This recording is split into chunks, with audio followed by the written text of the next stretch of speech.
And she talks about how she went into this expecting this book. If you're gonna sneeze, can you just sneeze? I'm trying to have a deep and in-depth discussion on book marketing things. Didn't I make you laugh? Didn't I make you smile? Hi friends, it's Rory. Today I wanted to have a conversation that has to do specifically with the way that books are marketed. I noticed this a lot with YA books, mostly because I really only read YA books. Right now I'm trying to branch out into adult books, but a lot of them are dense and really hard for me to read. But I'm sure this happens with adult books as well.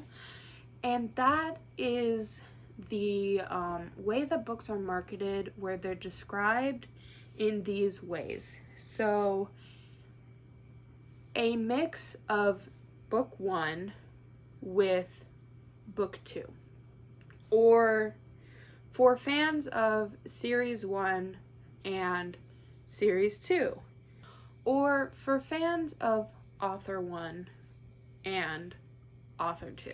Now, I didn't notice this a lot until I was preparing to do my 20 books in 2020 videos that I did. I did 2. I did one that was exclusively LGBT, and then I did one that was non-LGBT focused. While I was doing research and kind of like looking at the books that are supposed to be coming out, I kept seeing these type of sentences and phrases being said, and after a while it just got fucking annoying. Like, I didn't understand why I was getting annoyed at seeing it so much, but I have some examples. Specifically, I have examples from that video. So, for The Fascinators by Andrew Elipolas. I cannot believe I'm still mispronouncing these names. It has been 2 months. But this one says, pitched as The Raven Boys meets Simon versus the Homo Sapiens Agenda.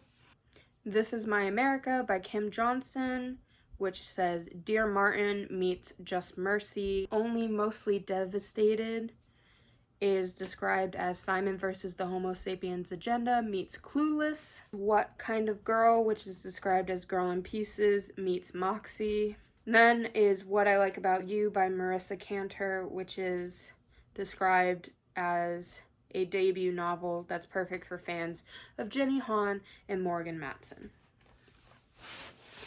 Now, the thing about this kind of way to market books is that it really only happens with debut authors.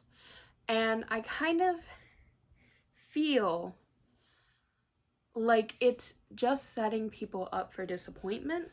What I mean by that is when a book is described as being compared to other books that I like, it could lead to me disliking that book for a couple reasons. Like, if it's described as those books and I like both of them, and then I go into it and it's not like either of those books, then I disliked it because I was lied to that it's like those books that I do like. Or if it's not as good as either of the books that it was described as, then I feel like I was pitched just a bad book using other books that I like to make me feel like I should like that book. Or, and this is a more personal problem when it comes to that, I go into a book directly comparing it to the books that it was described as being similar to. And I've noticed that it's only specifically in the marketing, because I've watched other videos, like the videos that other booktubers do on, like, if you liked this book, then you may like this book. And I feel like, those videos are better because it explains what the comparison is. Like, for example, a bunch of books that are on those if you like this, then you may like this video is if you like Fangirl, then you may like Eliza and Her Monsters. And then people explain how the two are similar. Like, they both have online presences, they both have a in-depth look at like fandom culture, they both have aspects of mental issues, things like that. And I can use those comparisons to figure out exactly what I'm going into when it comes to the books that I decide to read. And so I don't mind those videos so much because I feel there's more content. Like, or there's more context to why those books are similar. Which you don't exactly get when it's just a one-line sentence in a synopsis. So saying that a book is a mixture of, in the case of The Fascinators, a mixture of The Raven Boys and Simon versus the Homo Sapiens Agenda, how are those two correlated? Like, are you saying that it's like The Raven Boys because it has a magical realism aspect? Because then there are a lot of books that have magical realism aspects. Why specifically is it The Raven Boys? Like, when I think of The Raven Boys, I'm looking for something very specific in my magical realism.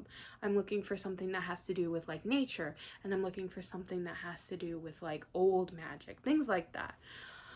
And when it comes to Simon versus the Homo Sapiens Agenda, what do you mean? Are you only comparing that to Simon versus because that is a queer book and this is a queer book?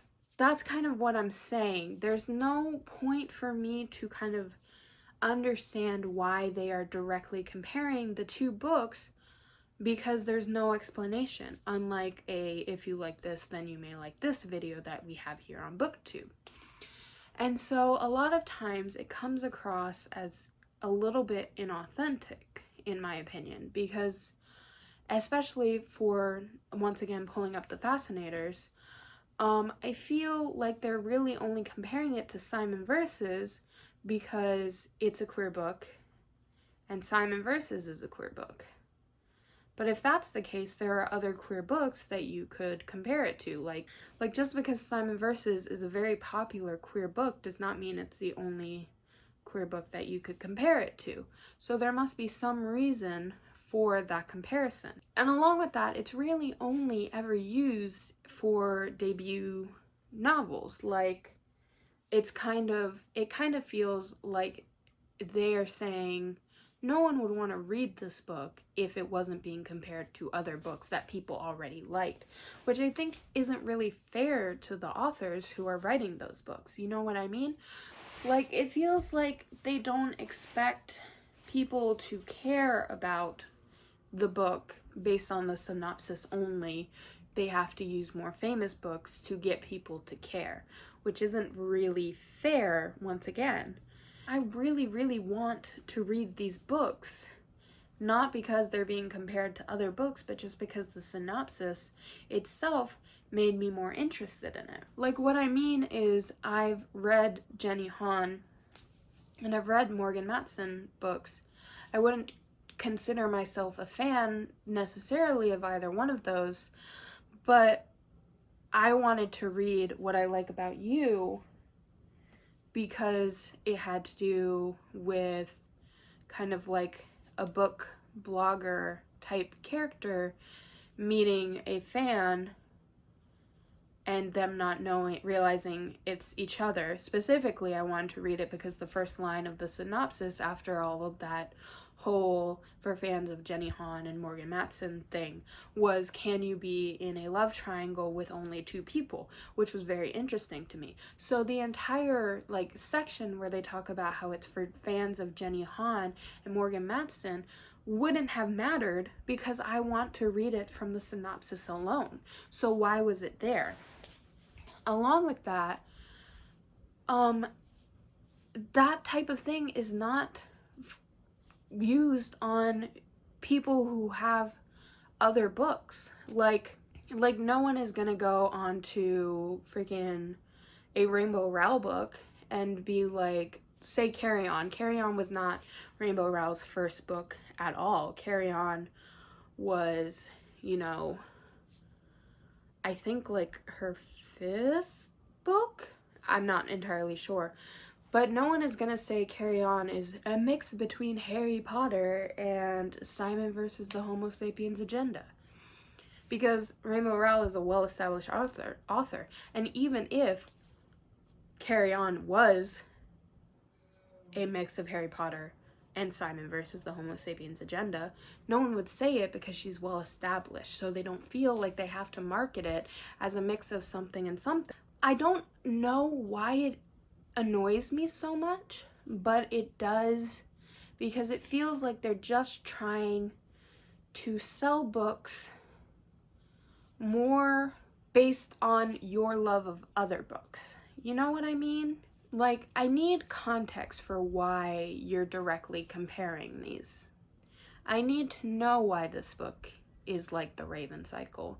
I need to know why this book is like Simon Versus. I need to know why this book is being compared to freaking Harry Potter. I need to understand. Are you saying it's the next Harry Potter just because it's going to be popular? Are you saying it's like Twilight because it's a paranormal rom-com? Are you saying like it's like Raven Boys because there are magical realistic elements? Why are you comparing these? And are you comparing them because you feel like the book can't stand on its own with its regular synopsis? You know what I mean? And I really, really doubt that it's the authors themselves who are giving these comparisons. Almost positive that it's really just like the publishers themselves who are just like, this book has magical realism elements. You know what we can compare it to? Raven Cycle. But the main character is gay, so we can compare it to Simon Versus. Those two are very popular. That'll get us lots of sales. And it feels disingenuous, and it feels like it's setting me up for failure.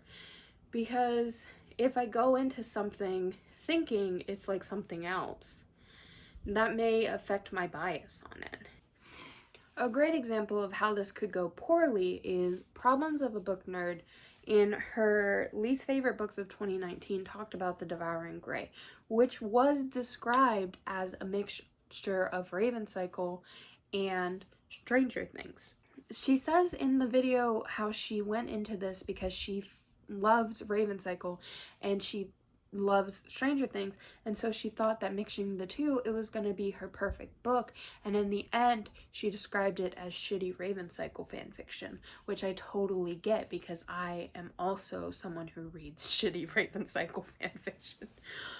But I personally haven't read Devouring Grey, and I can't say for sure if Cece would have maybe not been so harsh on The Devouring Grey if she didn't go into it expecting it to be a mix of the Raven Cycle and Stranger Things. You know what I'm saying?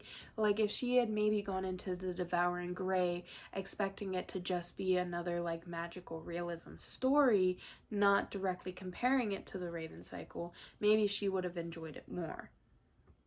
You get what I'm saying?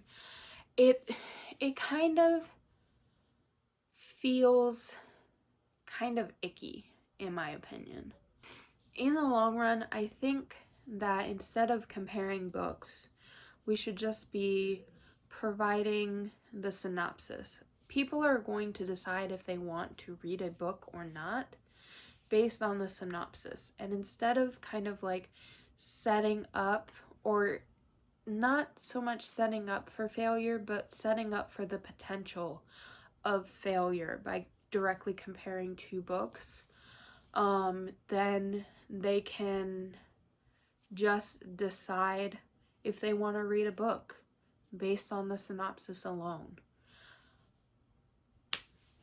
You know, I wanted to read The Fascinators not because people said it's a mix of the Raven Cycle and Simon Verses, but now that people are directly comparing the two, can I 100% go into the book not comparing them to the books that they said it was like? We'll never know. So yeah, it feels icky, and maybe I'm just going too far down the rabbit hole and thinking too closely into it. And if I am, just like leave me a comment saying it's not that deep, Rory. But it feels icky. You know what I'm saying? Anyways, this has been just like a real quick, or maybe long, I don't know how long I've been recording. But this has just been a video of me kind of like explaining my problem with that type of marketing. And let me know your opinion, you know? As always, I hope that you guys had a great time with me today. There's a link down below to where you can register to vote. Let your voice be heard in the upcoming local, federal, state elections. And I hope that you guys have a great rest of your day. Bye!